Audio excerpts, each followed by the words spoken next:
కొంచెం ఇలా ఎత్తుగా ఉన్నటువంటి ఆ చెక్క మీదకెక్కి ఇలా చూసేటప్పటికీ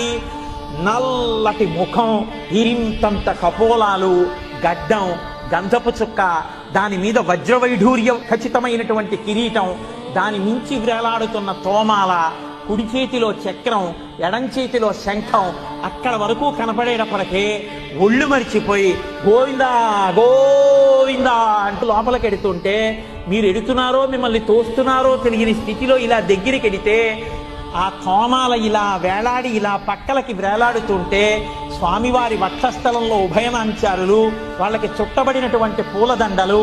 మహానుభావుడు మెడలో వేసినటువంటి పెద్ద పెద్ద సాలగ్రామాల మాలలు, ఆ కడుపు, కొద్దిగా ఇలా వంగినటువంటి నడుము, దానికి పెట్టుకున్నటువంటి బ్రహ్మాండమైన వడ్డానం, ఆ చేతి వంక చూస్తే మణుల చేత పొదగబడిన ఆ చేతిని చూసి ఇందరికీ అభయమ్ములిచ్చు చేయి కందువకు